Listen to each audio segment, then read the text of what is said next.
Hey everyone, Vaz here, and while the weather is beautiful, things are about to get a little rocky here on Money Morning Live. How so? I'm putting on a friendly little competition for the top traders to find you the best trade. How does one do this? You get Tom Gentile, Chris Johnson, Kenny Glick, Mark Sebastian, and Garrett Baldwin all competing at a particular time of day to find you the best trade. And of course, I'll be the ringleader. It's today, and we'll see you there. Mwah. Quite windy over there in Florida, but I hope to see all of you guys there at 1 o'clock. I know I'll be there myself, but right now we're going to be hanging out with Nicholas Black, and let's bring him in 5, 4, 3, 2. Pew pew. Pew. Bam. Pew. I surprised you with the fourth one. You know what? That's I have what I to do. say, that is that's right there with 8 Ball's outro that he just had in his last show as well. You guys just like very simple, right to it, and We keep it classy. I like it. We keep it real classy. Okay. Welcome to the American Institute for Cryptocurrency Investors. That's what AICI is. We have all sorts of cool stuff coming, but first we have to build that cool stuff. Today we will talk a little bit about crypto surpassing real estate potentially, and not just our opinion. No. Important people's opinion. People way more important than us. We will talk about FTX. Sam Bankman Fried Chicken was talking to the CFTC, trying to let another one of his weird products become a real product. And they gave him some interesting choice feedback. We will talk about that. There's an NFT scavenger hunt, which probably makes most of you want to, eat a bunch of pills until you don't wake up. But it kind of goes to show you more NFT kind of immersion into the society that we live in, which is cool. And we will talk about the state of the markets, which are just the same as they were yesterday, the same as they were last week, and the same as they were 3 weeks ago. Flat, basically red, sometimes green, sometimes red, flat. But there's a lot of opportunity in these quiet markets because the tourists are gone. So that's good. And then we'll do some Q&A, your questions. Eric. Yes. I have a question for you. Oh, what is that question? I'm here to answer. Do you live in a house with a tin roof? I do not live in a house with a tin roof. No. But I hear that the roofs that are made of metal are good. They last forever, supposedly. More expensive, harder to install as well. Because metal lasts forever? It will rust, I would guess. Does tin rust? I don't know. The Tin Man needed oil. Does tin rust? Does tin rust? That's the question. The Tin Man needed oil, didn't he? Tinfoil. The Tin Man needed oil. Yes. So I think yes, the tin rusts, man. They don't have robots made out of tin. They would just be like, it gets creaky. You have me cracking up over here, though. I was all mic'd off, but you're talking about taking pills until you don't wake up because of NFTs. Can't wait to get into that discussion. Well, let's get it started. So JPMorgan's actually been commenting quite a lot on the cryptos recently. And I thought it was, even this morning, there was an article that I couldn't even get because it was just a few seconds ago. They were saying, they think there's going to be a relief bounce to 38K. What is this based on? Well, it's JPMorgan is very interesting in that they seem to be on every side of every discussion all the time. They think that Bitcoin's going to $4. They also think it's going to $4 trillion. They make sure that they have some article somewhere that takes every side of every bet. However, this particular one, they said JPMorgan strategists published note on cryptocurrencies surpassing real estate as an asset class. So you think, well, there is a lot of real estate. So that would be pretty sizable. We're at what, 1.2-ish trillion in the crypto space, which is not super big compared to other asset classes. So in a note published Wednesday, JPMorgan provided the fair price of Bitcoin at 28% higher than its current trading level. And so this is what kind of added fuel to the 38K fire. The bank added that cryptocurrencies have surpassed real estate as a preferred alternative asset. So people would rather own digital assets than, dirt tin roofs, bricks, mortar. I don't know. What say you? Let us know in the Eric, what do you think? Would you rather own crypto or how so? I don't know. If you asked me 6 months ago, I would have said crypto, but I think Houso is a bit more stable right now, but crypto has more of the opportunity to explode and make huge money.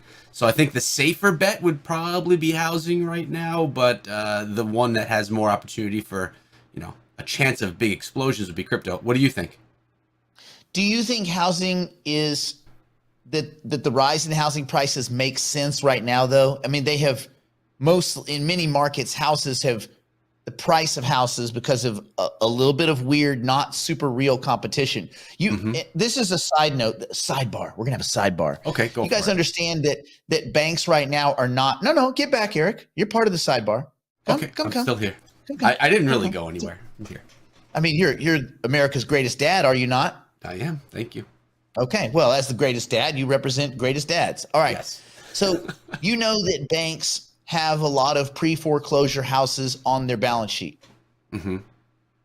So they've not been foreclosing. And so there's this kind of, it's not a phenomenon. It's like a very obvious kind of scenario where banks, they don't feel like foreclosing on a bunch of properties. First, because that they incur a lot of financial costs. One, they have to go through the foreclosure process, which is a legal process that costs a lot of money. Two, they have to then go and manage those houses. They have to bring them back up to a state of sale or rentability, and then they have to manage them, go cut the grass, water, whatever, until the point where they get humans in there.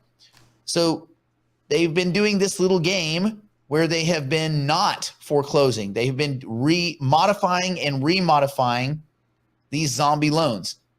They're not doing it because if they did it, they would dump a bunch of houses on the market, and it would probably depress the housing market quite dramatically.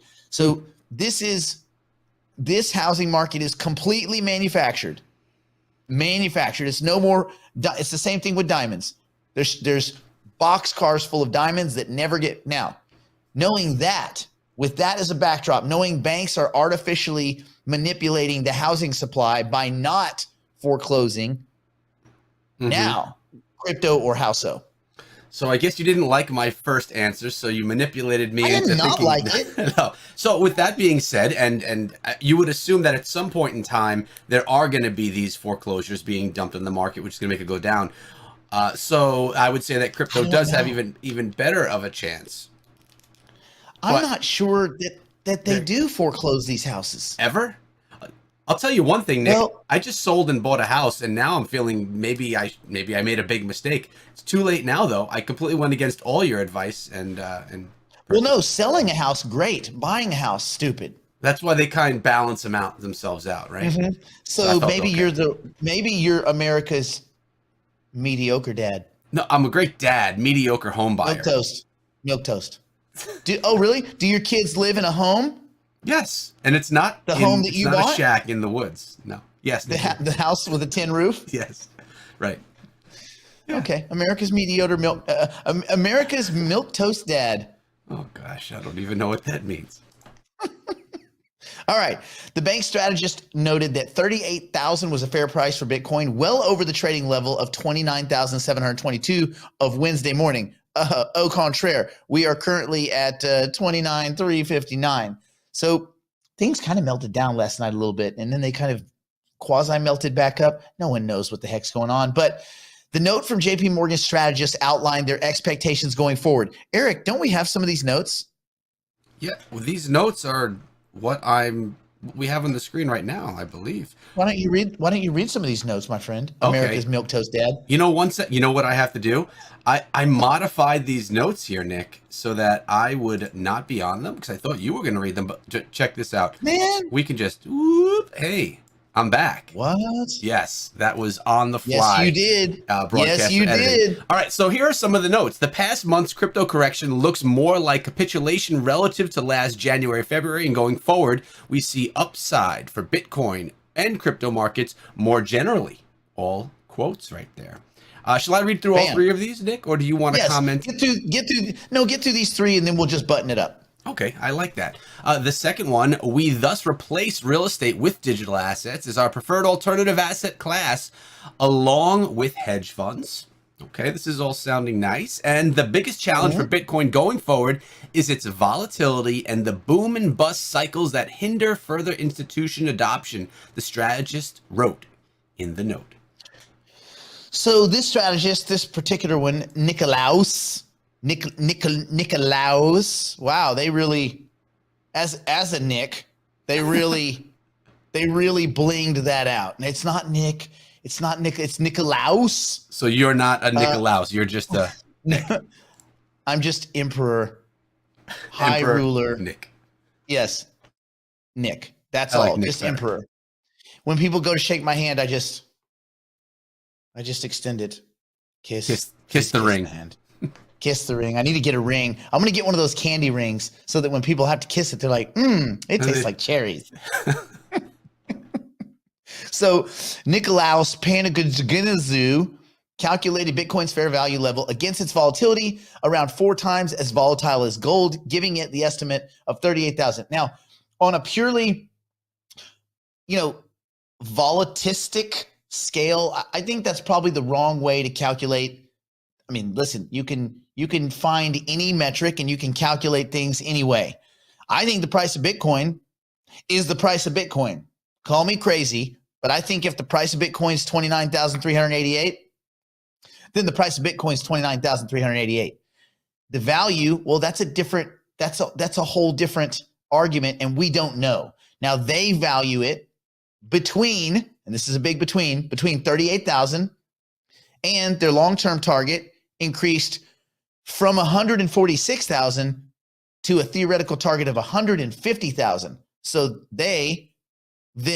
Nikolaus are even more bullish than before. So, now, interesting word on the street. Eric, did you know? And this is a sidebar. Yes. Eric, sidebar. I better pop in. Yes. Sidebar. Yeah. Mm-hmm. So a statement was put out by MicroStrategy yesterday, where one of the directors at MicroStrategy, this is, of course, where Michael Saylor is, where they bought a bunch of Bitcoin, many tens of thousands of Bitcoin. Then they borrowed against their Bitcoin to buy more Bitcoin. Then they collateralized some loans and bought more Bitcoin. Then they sold some more. I think they did a convertible note to buy more Bitcoin. Then they did another stock issuance to buy more Bitcoin. Anyway, they're bought in. They're orange pilled, all this kind of. Now you would say, well, MicroStrategy as a company, interesting. What happens if you borrow against your Bitcoin? If you cash all your credit cards out, then you cash more credit cards to cover the debt service on those credit cards. What happens is you get a magic number. Now, what do you think the magic number is for Bitcoin where they get a margin call? Yes, Steve-O nailed it. What do you think the magic number is for a margin call? I have no idea. Well, we're at 29,000. Yeah. Just in your gut, where do you think MicroStrategy would have some real punishment? Well, if they're borrowing against it and anything that it goes down from what they borrowed at and bought at, they would be seeing some punishment, right? This is true. They are perpetually getting punished. But the number they have that their dude came out and said, no, everything's fine as long as we don't go below 20,000. Yeah, the chat helped me out. It's around 20 to 21,000 is kind of that range. Wow. Now, why is that interesting? Do you guys remember Byron Gilliam did a really good article yesterday for Blockworks where he said, hey, get back here. Don't go, Eric. Get back. I didn't leave. I'm not walking away. I'm just hiding my face a little bit here. Well, I don't know. As the world's mediocre milquetoast dad, I'm not sure what you do. Okay. Right? Are you patching the roof, the metal roof, the tin roof? I don't know. Okay. So they also have debt service. So they're paying 6 and change % on many hundreds of millions of dollars worth of borrowed Bitcoin, which they used to buy more Bitcoin. Okay. So including debt service, their company's getting gutted right now. Now, do you remember back? We were younger. It was a younger time. For those of you in the chat too, let's go back to 2007, 2008. Okay. When Bear Stearns came out and they said publicly, we do not have problems. We have plenty of liquidity. No, there's no problem. We got tons of cash. Do you know what happened 4 days later? They found out they didn't have tons of cash. They didn't have tons of cash, and they actually ended up getting forced to sell to JPMorgan. This has happened over and over. Whenever a bank, a banking institution, a conglomerate, a fiduciary, when they tell you everything's fine, when they come out of nowhere, guess who else was doing that? Do Kwon was doing that. Everything's fine, Luna's fine, Terra's fine, Anchor's fine, and gone. So when you hear everything's fine, it's like trying to compensate for things not being fine. Yeah, it's a little bit of the wrong, because I don't know who they're signaling, but like if your hair's on fire, you're like, no, it's cool. I got this. You don't got this. You don't got it. Yeah, your hair's on fire. So what do you think? Do you think that this signal that MicroStrategy sent was kind of a weird, perverse, like cry for help? Possibly was. Do you think it was? I think it was. And let me tell you what I think is going to happen. I think there's a lot of people, a lot of institutions that have a lot of money in Bitcoin, and they don't want the publicity that would come with MicroStrategy's unwinding to zero if they get in some kind of problem. They said, oh, we have an extra 98,000 unencumbered Bitcoin, meaning they haven't lent against that yet. The problem is, if Bitcoin starts going down and their company stock starts going down, how much longer are stockholders going to let Michael's psychopath sailor steer the ship into a mountain? Like at some point, they're going to be like, no, enough is enough. And they're going to sell Bitcoin. And then MicroStrategy is going to be a net seller of 140,000 Bitcoin or whatever, wherever the total number's at.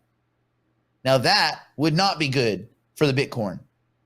That would be bad for Bitcoin itself. That'd be bad. And all Bitcoin holders. Do I think these things are going to happen? No. But here's what I think is going to happen. Where'd you go? I'm still here, Nick. I can't tell. I look at the camera for so long, my eyes start to water when I don't speak. The people want to see America's milquetoast dad, okay? They don't. They want to see you, Nick. Maybe instead of broadcaster 1, it should just say milquetoast number 1. I'm not going to write that. I don't even understand it. In the morning, when he was a kid, his mom was like, get up. Today you're going to be mediocre. Thanks, Nick. By the way, I like average today. I like your sweatshirt. Or it is a sweatshirt. It's very nice. Oh, you like that? I do. That? It's not often you see a white or off-white sweatshirt. It's cool. Looks good. It's that off-white, dog. See, I'm here complimenting you, and you're calling me mediocre for my whole life. See how this relationship is? A lot of people are below average, buddy. You're not. Okay, so it's a compliment, kind of? Yeah, you walk that courageous middle of the road. Appreciate you. I do.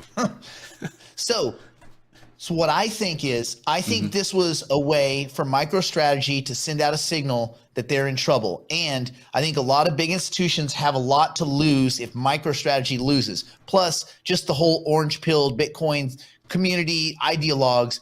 I think they're in a panic, a real light your pants on fire panic. And I think they are broadcasting that they want someone to come in and help them. And I think because there's enough institutions that have enough at stake, they're going to come in and they're going to backstop MicroStrategy. My guess. What say you, mediocre dad? I support everything you just said. I'm glad that I was here with you for that to help, hold your hand through that discussion. But what is your opinion, man? I don't have an opinion here. I'm looking at chat and laughing. I'm thinking about milquetoast dad.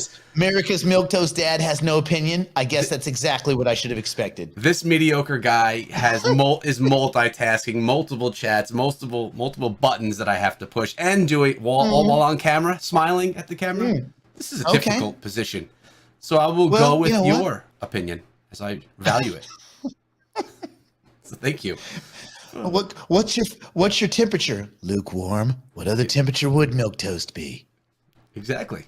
And I will be Googling milquetoast momentarily. Do you want to get on to our next thing about the CFTC panel? Yeah, let's talk about CFTC because we love Sam Bankman fried chicken. Yeah, we love him. At the panel, CME executive slams FTX proposal by drawing comparison to Terra's collapse. You're not a fan of Terra. Yeah, that sounds brutal. No, matter of fact, anybody that ever held Terra or Luna should not be a fan of Terra. Terra bull. Anyway, The opposition by the CME to FTX's proposal. So here's what it was for several weeks now, actually, maybe months.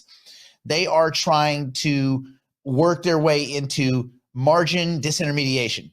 Okay, so keep that in the back of your mind. FTX, which is Bankman Fried Chicken, in his company, they're trying to get themselves into bigger markets, and so keep that as your backdrop for what we talk about. So the opposition by the CME to FTX's proposal for margin disintermediation continues to play out in the public specter, because you can watch this stuff live. You can watch this guy with his stupid hair just getting hammered. Anyway, the Commodity Futures Trading Commission is hosting a roundtable discussion on yesterday, related to crypto exchange FTX's proposal to disintermediate derivatives trading. Right? So you say, look at all these different trading platforms and options and futures. And so derivatives are fast forwards, leaps, futures, swaps, options, any of those kind of cool quasi assets where you can get kind of peripheral exposure to the underlying asset without having to necessarily have the underlying asset. Okay, great. You got it. Well, among the 31 panelists in attendance was Sean Downey, an executive director at the CME, the leading source of derivatives trading in the US. So, they're not probably super excited about big-haired Sam and his zany ideas about cryptoizing derivative settlement, which makes a lot of sense, right? If you could take these things and settle them instantly, then you would have a lot of money that's not just sloshing around, but that's instantly utilizable, and you'd have clear, obvious settlement. This whole T+2 thing, T+1, it's silly now. We don't need that. Anyway, Downey criticized the proposal based on several assumptions, saying that it's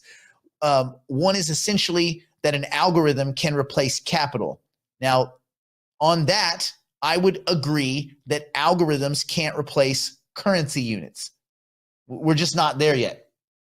But he said, I want to clarify that margin and capital are two completely different things. Downey said, we've seen that movie before. In fact, we've seen that movie very recently, the algorithmic stablecoin Terra. Terra's collapse has become a key talking point for a wide range of criticisms of crypto actors. And it should be, because it outlines the very worst in crypto, the very worst assumptions, the very poorest of math, the very poorest of human behavior. I'm not quoting, that's just intrinsic to this problem. The idea, okay, Eric, let me ask you a question, a funny money question. All right, Nick, what's up? We make yes, we make milk toast token, okay? Okay. And we sell it. We sell milk toast token. Yes. Who's in? Who wants the milk toast token? If you buy it, we'll let you then burn your milk toast token to make USDMT, US dollar milk toast. Make sense? Total sense. You burn milk toast to get milk toast dollar. Now that you have milk toast dollar, we're going to let you put it in in our platform called Syrup. You can take milk toast dollar, park it in Syrup, and we're going to pay you 20%. Wow, it's good. Does everything sound good so far? So far, yes. Besides maybe the names. So, yeah. Mm-hmm. So it seems clear that there's no way this could fail, right? No way at all. I mean, yeah, because milk toast syrup, the syrup platform pays 20% of milk toast dollar, which is backed by milk toast. So, yes. I mean, what could go wrong? Well, they're both coins or tokens that were made out of thin air, weren't they, Nick? It's all thin air. It's all whimsy. It's all exactly. It's worse than milk toast. At least you can eat milk toast. At least you can count on it. So this is the problem. I'll tell you, after seeing what milk toast actually is, it looks quite delightful. It looks real good. I'm gonna be honest right now. Yeah, I'm borderline hangry. Yeah, well, maybe I should go back to my regular picture to make you not hungry anymore. So I mean, obviously, when you just talk yourself through it, it sounds so stupid and it sounds so obvious, and yet you had companies like Galaxy and all this that held hundreds of millions of dollars of Luna and UST collecting 20% yield, and it was so obvious that there was nothing on the other side of this bucket. Like if you had a what is it? A teeter totter? Is that what those are? That go like this, or a seesaw? Isn't that the same thing? It is the same thing. I always did call it a seesaw when I was a child at the park here in the woods. But what say you, chat? Seesaw or tater tot? Tater tot. Tater totter? No, that's a potato. Teeter totter. That's the same thing as saying, do you have a catch or do you play catch? That's been an argument of mine for years. Have a catch? What do you mean? Do you have a catch or do you play catch? Here in New York, you say you have a catch. That's stupid. I think it's only in New York where we say that. What is a cat? You have it like on your arm is in some position from birth that you can catch a football. I wouldn't want to be like that from birth, but no, having a catch. Look at Timmy. He's got a catch. See, we have a few for teeter totter and some for seesaws as well. So I think it's a seesaw. Anyway, my point to all that incessant rambling was that, if you have a stable coin, the way it stays stable, in my mind, it seems simple, is that if you have, money on this side, it can keep your stable coin stable. So if I have $5,000 of money or cash equivalents or currency units, let's say currency, let's keep it real, US dollars in this case, or US dollar equivalents in the form of treasuries, bill notes, bonds, whatever, probably bills. You want to stay on the short side of the yield curve. So dollar equivalents, stable dollars.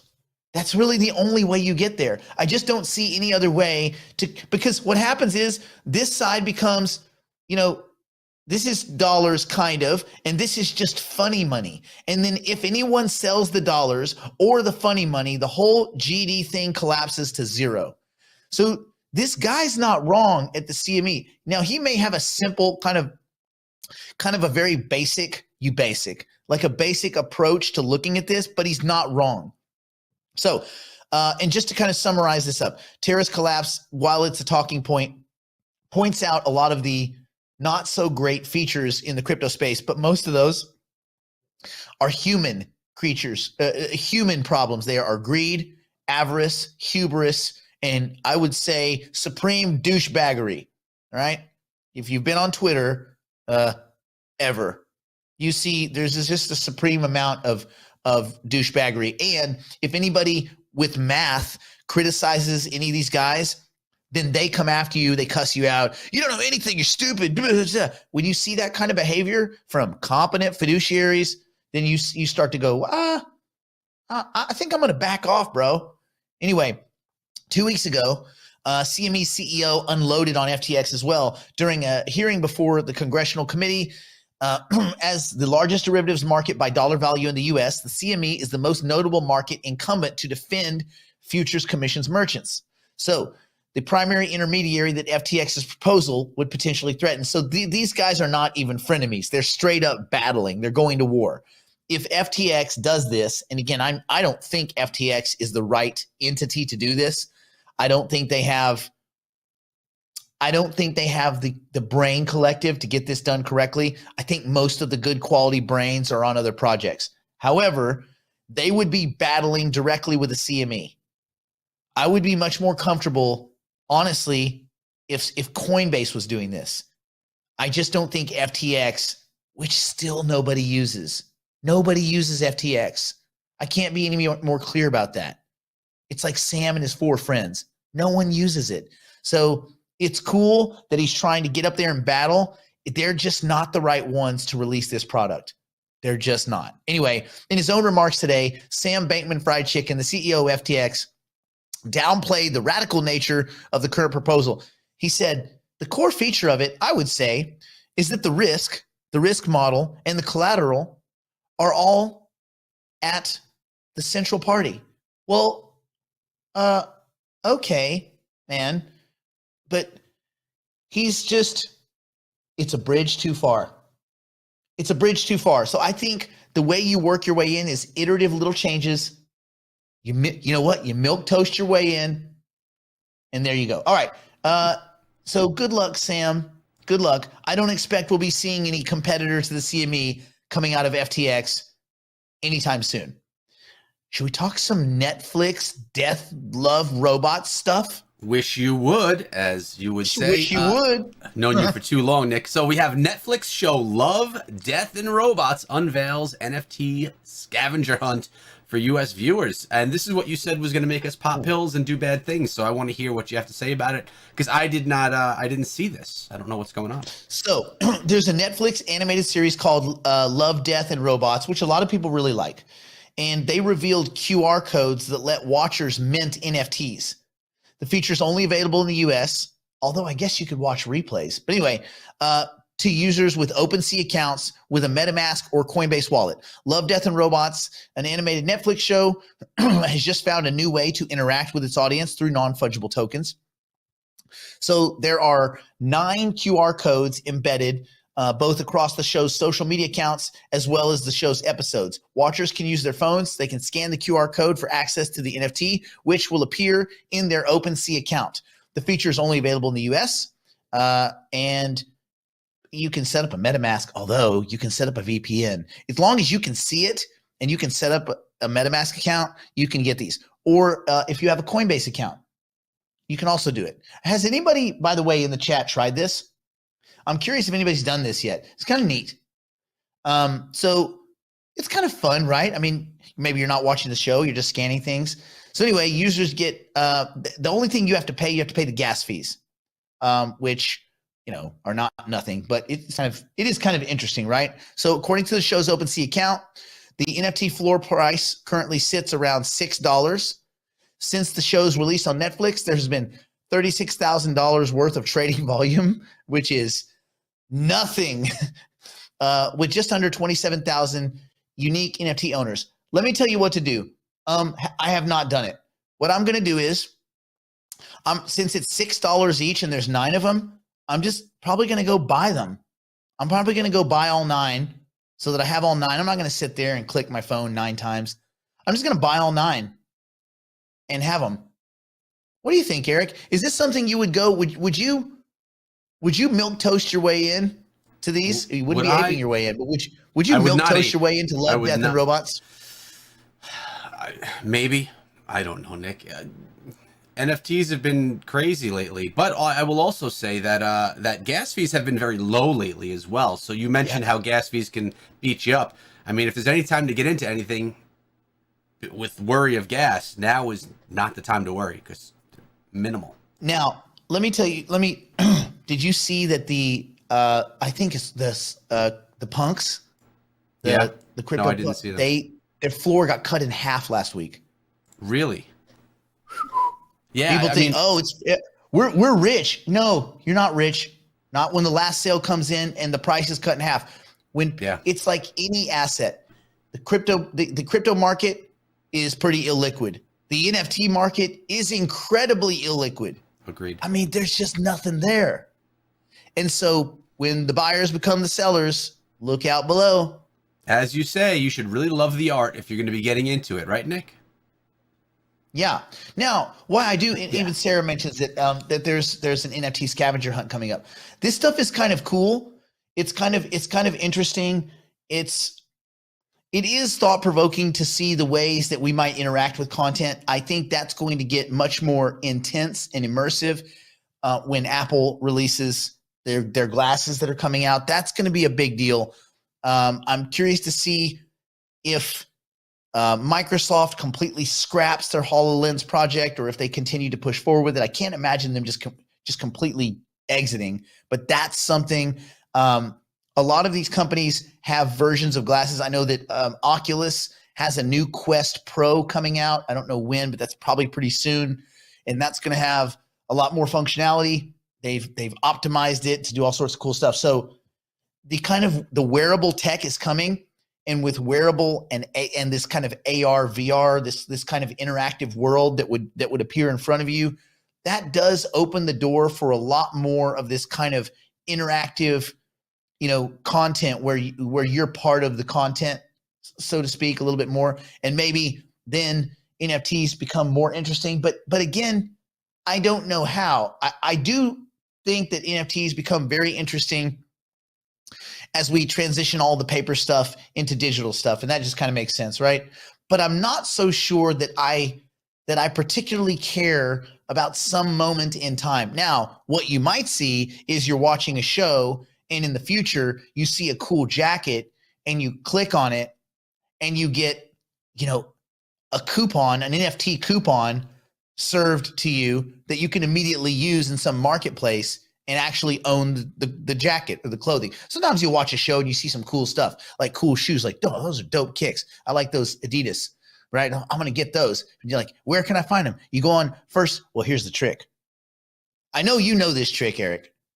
You first go to Amazon and then you find out exactly what the title of the thing is. And then you go shop at Amazon against eBay. And then you go shop Alibaba against eBay. So you go Amazon to eBay, compete, whoever's cheaper. Then you go to Alibaba, compete those two, and that's the one you buy. It's called research, man. You got to do your research before you make your purchase. Yeah. I do my 5 T's, even on Adidas shoes, bro. You totally are a shell top guy. Do you have Adidas shell tops?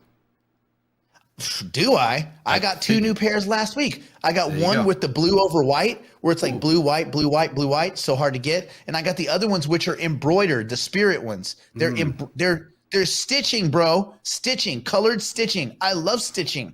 The blue white kind of matches your whole brand here of the show. I wonder if that's why you were attracted to those. Ooh. I don't know. I like white shoes. I like clean white shoes. Me too. You know why? My friend Danny told me this invaluable information. He was wearing white shoes one time. I said, Danny, those shoes are so white. He said, yeah, white shoes are hard to maintain. I said, yeah, why do you do it? He goes, because white shoes are hard to maintain. When you meet people and they see that you have clean white shoes, they say, this is a clean person. True. And it makes them feel safe. And later on, when you're chopping them into pieces and duct taping those pieces and throwing them in the Hudson River, you know they never expected it. Right. But what is someone that has dirty white shoes? Ooh, gross. They're gross. Can't trust them. No. Those are like old lawn mowing shoes. Look, it could have been an accident. They could have had clean white shoes. They get out of their car. There's one little mark from the rubber from the inside. But it doesn't matter. You're like, ooh, you gross. Yeah, I get it. You dirty. But not everyone can have clean white shoes. We need to remember. Do you have clean white shoes? I do. I actually also really do like bright white shoes. They're great. I'm more of a Nike guy myself than an Adidas guy, but I don't hate on Adidas. I'm not a Puma guy. Okay, fair play. I don't do Puma. I mean, Puma and Adidas are basically the same thing. Adidas are cooler in my opinion. You know they were brothers, right? I didn't. Brothers started Puma and Adidas. It's basically the same. Is that true? The two brothers. Yeah. I did not know that. Oh wow. Yeah. Now who owns it? And it's Adidas. It wasn't Adidas is like the way we butcher. It's Adidas. And now Puma is now owned, I believe, by the guy that owns Louis Vuitton. They call him the gentleman. How do I know this? I don't know. I know Salma Hayek's assistant, her personal assistant, and they work for the gentleman.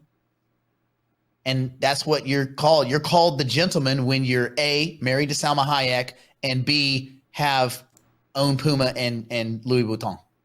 I love how you say Louis Vuitton. Louis Vuitton. Yeah, it's very nice. Hey, Nick, do you want to get into digital asset market reviews today? I think we should. People probably do want to know what's going on with these markets. What is going on? You mentioned that it was a bit of the same. It is a bit of the same. We've been kind of sitting at this 1.25 $1.25 trillion. And for a while, we got as high as right about 3 trillion last November. So you have your November cheat sheet. We talk about that quite frequently, where you can look at prices in November of the assets that you believe are quality. And I think that you can meaningfully invest in them. And you basically got a get out of FOMO free card.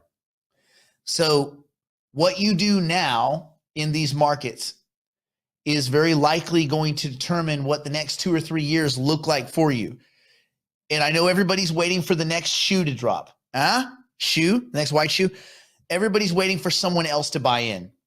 Well, we're not at capitulation yet, because there is a point where all is lost and then people start buying because they go, enough is enough.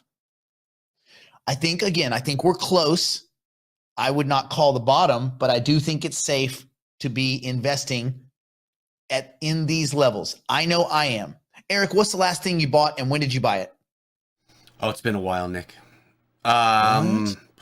It has been a while, unfortunately. Probably it was Cosmos, and it's been a while. Have you been busy churning butter?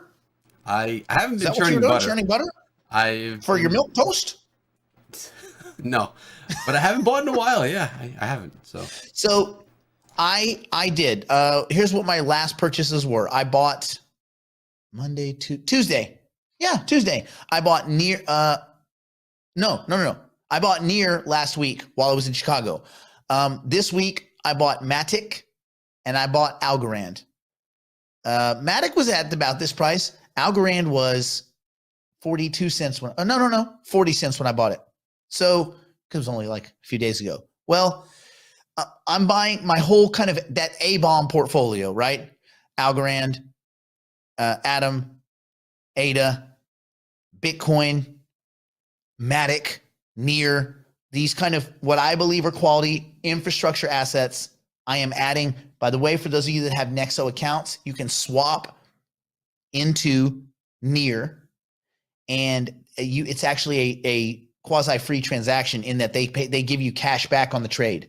I just think they want people using Nexo. I like it. Now, cool thing, you can use Nexo, swap, and then pull the tokens right off of there. You don't have to keep your assets on Nexo. I do because you can collateralize loans against it, and I think that's cool.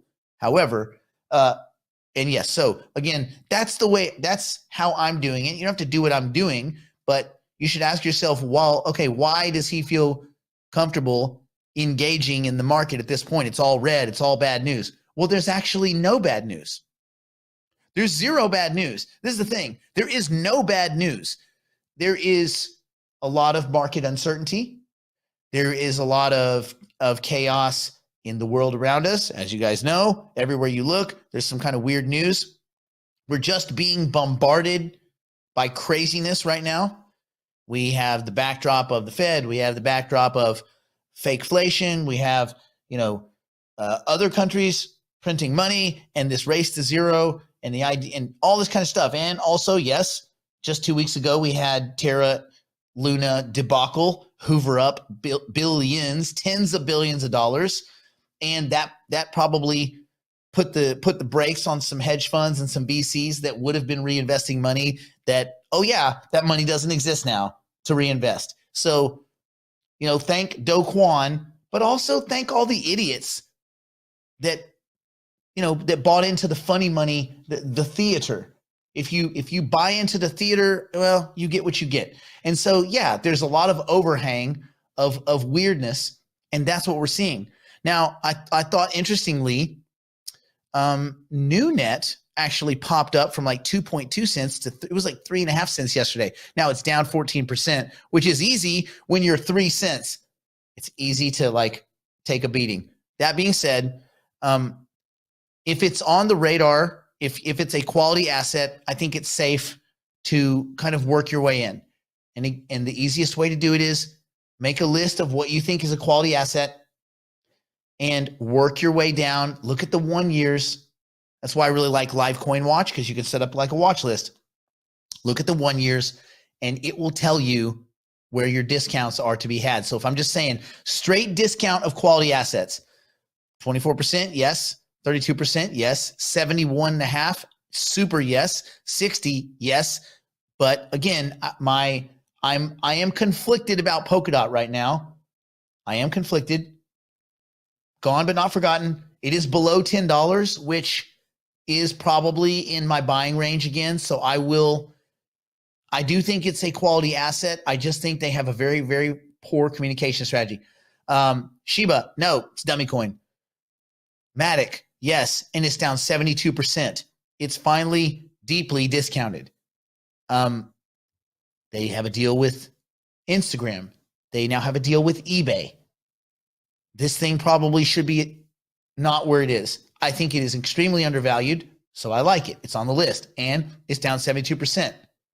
So you think for all of you people that got in late, I'm late to the party. I missed it. You didn't miss it. You just got a get out of late free card. Yep. Time warp. Woo, Bill and Ted, whatever you want to call it. You just got to go back almost a year. knowing it's like being able to, you have a building that you know is going to catch on fire. You get to go back 1 year and buy insurance, fire insurance. So in my opinion, everything of quality, it looks pretty discounted. Even Near, which is still up 60% on the year because that's such a crazy year, is incredibly discounted. $5.50. I'll have what she's having. You remember, what movie, Eric? You're asking me movie quotes. I'll have what she's having. Kenny asks me movie quotes almost daily, and I let him down 95% of the time. And I'm going to have to start letting you down today because I don't know. What is it from? You're going to start letting me down today? Well, with movie this will quotes. be the beginning. Beginning this will of be the beginning. That let down. Well, tell me Yes. what movie it's from. Harry Met Sally. I never saw it. Never saw it. Of course she nailed it. She knows everything. By the way, Harry Met Sally. Boz, she is strong, bro. She challenged me to a plank contest. I'm like, I'm not going to do that. I'm not going to lose in front of all these people. Masculinity she was doing fancy gone. planks too. She wasn't doing the normal plank. Like she was doing like some side thing. She didn't do some old milk toast plank. No. With 2 arms. No. Totally not mediocre. Had like 1 arm, body straight. I was like, no, bro, stop, please. I'm feeling weak. But anyway, yes, Voz got it. Harry Met Sally. Okay, look. Nutella toast. Nutella is illegally good. I think they sprinkle something in there that is probably not so legal in the United States. Anyway, okay. Let's do this. Let's do some Q&A and let's answer people's Q's with some and A's. Hopefully with some A's. What? Yeah. Let's kick some A. Yeah, let's kick some A. How about this Ethereum naming system? Remember the ETH naming system? Yeah. Hey, Nick, thoughts on ENS and the Ethereum naming system? You used to think that was good for a short time there. You were kind of into it. Yeah, I bought some. I still think it's good. I just, I'm not in it because I don't think my approach to Ethereum is this. It is sustainable. It has a huge market for the NFT space and for a lot of the early degenerate assets. I just don't think banking on Ethereum is the way to bank on the future. That just doesn't make sense to me. We know Ethereum's got problems. Listen, they just had a 7-block reorg yesterday, which they said was a non-trivial reorganization. I don't even know what they're saying, but when someone says non-trivial, I think, okay, where there's smoke, there's fire. So with this non-trivial reorganization, they're still 3 months away, 4 months away from going to the merge process where they go to proof of stake. But that doesn't change the fee structure. That's not going to come for another year and a half. So you say, well, man, I don't know. So banking on Ethereum as the future, I don't know if that's the smart play. You should have Ethereum exposure. I just don't know if you want that kind of follow-on exposure of ENS. Now, it is much cheaper, which is cool. But there's a lot of things in life that are cheap. It doesn't make them great. I was at a pet store and I saw they had this one dog that was marked way down. It was like $2,000, then $999. It was like marked down 4 times. Then it was like $25. I was like, I should get that. And then my friend's like, wait, that's not a dog. That's a hyena. Oh, so sometimes cheap does not mean better. I don't know about a hyena for a pet. I like the idea. Of course you They would. laugh. You have a cougar as a pet. They Why laugh not? and giggle. They're like, eh. They'll steal your baby. They'll laugh and steal your baby. Hyenas, never trust them. No, never trust a hyena. No. Anyway, yeah, and they will eat your face. Ruby's right about that. They will definitely just eat your face right off of your face. They will eat your face off of your face. All right. So Next yeah, question. ENS, it's okay, bro, but it's just not super exciting to me. All right. Okay, how about this? About buying assets. I know there's multiple ways you can answer this, but hey, Nick, where do I buy Near, Nunet, Singularity DAO, and AGIX? I went to 3 exchanges, including Coinbase, Kraken, and KuCoin, and couldn't buy what you recommended last Friday. So first of all, where do you buy them? And second of all, where can you find out how to buy any asset, Nick? Okay, if you were on, throw that list back up. Can we see that list again? Okay, so listen, Other than Near, I think Near is on KuCoin also, but I know that you can get NewNet, Singularity DAO, and AGIX by swapping on MetaMask. I also know with certainty, at least I used to be able to buy Singularity DAO and AGIX on KuCoin. Near is, I thought Near was on KuCoin. I think all of them are on KuCoin. Now, what you may have to do is look for the right trading pair. So maybe you jumped on there and you were not finding a trading pair that you had the other side of the assets. So you may have to hop around a little bit. You may have to go to USDT, or I think with USDT, you can get into any of those assets. And while I wouldn't live with USDT, you can swap into it on an exchange to handle a variety of balance sheet mechanics. Don't feel bad about that. People, listen, the Ponzi scheme that was USDT Tether, they're making it whole. You know, they printed funny money. They bought Bitcoin. Bitcoin go up. They have the money. They were just preferring to keep it in their back pocket, but it looks like they're making it whole. Therefore, I think it's okay, again, not to hold, but to use Tether. So if you're on an exchange like KuCoin, okay, listen. Let me tell you another KuCoin secret. KuCoin secret. You know, you might consider being Canadian when you do your enrollment. Just gonna throw that out there. Canada's a great place. And for that, yeah. Mm-hmm. You know what else? What? 5 seconds of digestion. You put your mouth close to the microphone a moment ago, and I'm like, are we getting digestion? You didn't do it, but then you did. I guess that reminded you as well of the digestion. I sent Brerick the I have a video of that my friend Dan sent me of a pig eating a carrot. Did it sound like your digestion? Have you ever seen a pig? Man. No, I haven't. It's awesome. Okay. All right, we're gonna get that. That's gonna be one of our sound bites. Okay. So to summarize, another place you can get Near is on Nexo. And again, I'm not pushing Nexo and saying you should have a Nexo account, but you can swap into it there. So yes, I think you can get all of those assets on KuCoin. And if you can't get a KuCoin account for whatever reason, then use MetaMask to get Singularity DAO, NewNet, and AGIX. You can swap directly into them through any other of the Ethereum assets. And then with Near, you could go to Nexo. You could set up a Nexo account. You could fund it with crypto, and you can swap right into it. It's very easy. Coolios? Coolio. Okay, I'm good. sorry. All I was just thanking Mark there in the chat for saying that I do a great job. Were you? Yeah, were you doing that? I was Were you being thanking a good broadcaster and moderator of the chat. Look at you being mediocre as a Trying to get my goals are to be above that. So XRP versus SEC from Fabiola, of course. Nick, what happened to the whole XRP versus SEC thing?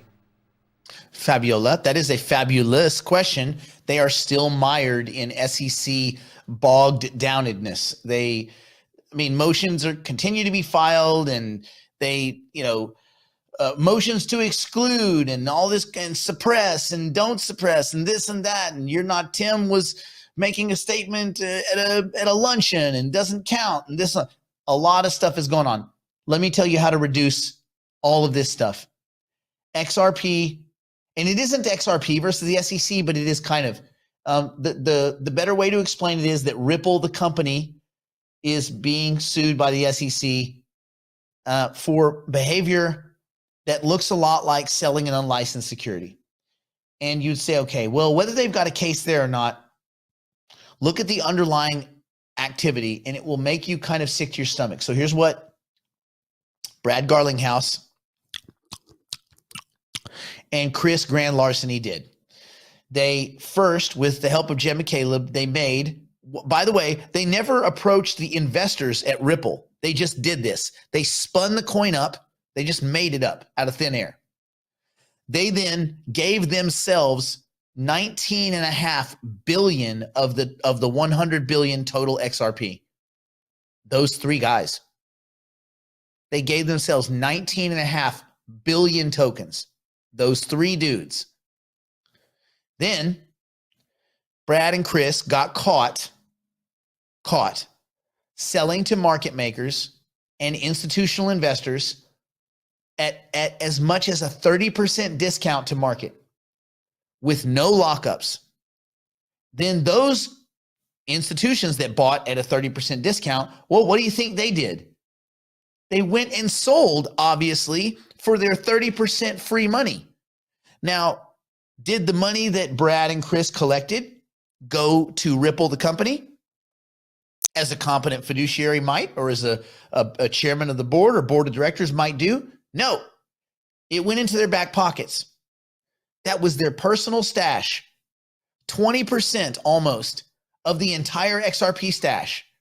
These three D-bags had. And two of the three D-bags, because one of the D-bags left, McCaleb, who's not so much a D-bag. He's kind of a dummy. He's a very smart dummy, right? So Brad and Chris sold under the market with no investor protections to line their pockets. And then, and this is the cherry on top, they went on CNBC, Brad did, like a day or two later, and said, we've never been more bullish. I'm not selling, this kind of whole thing. So you think, boy, do I want to be involved in a company where that's their team, where these are the competent fiduciaries? At least Michael Saylor believes the garbage that he's like spoon feeding everyone.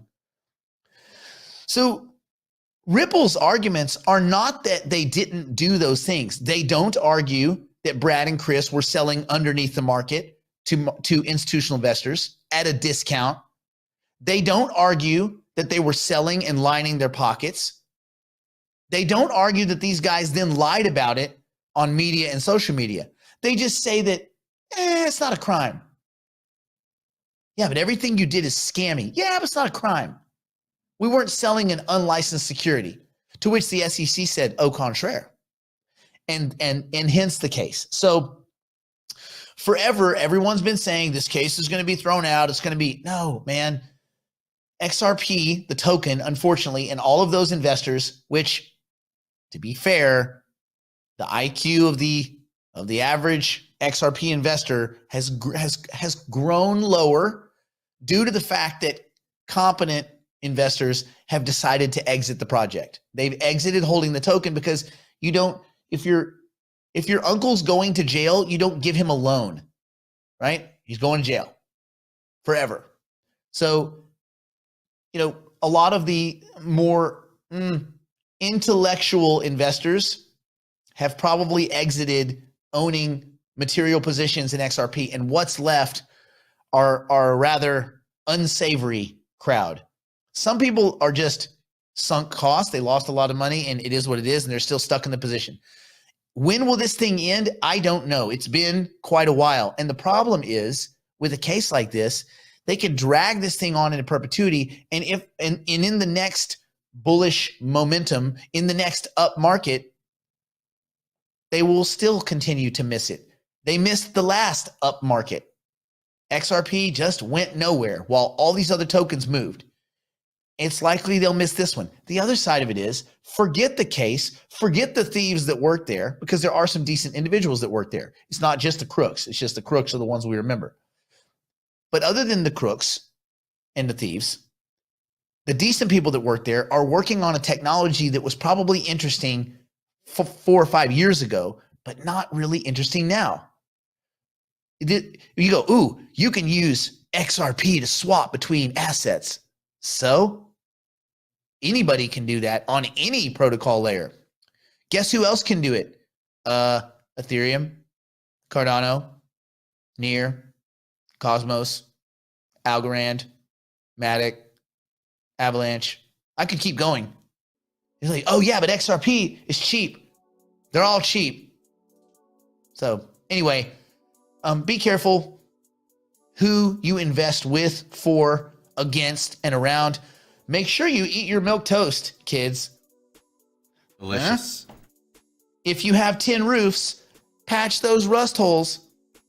Stay in school. Don't do drugs. Don't do anything my poor insolvent drunk strung out on meth grandmother wouldn't do. Or Brerick, America's milquetoast dad. Pew pew. Pew pew pew pew. Pew pew pew pew.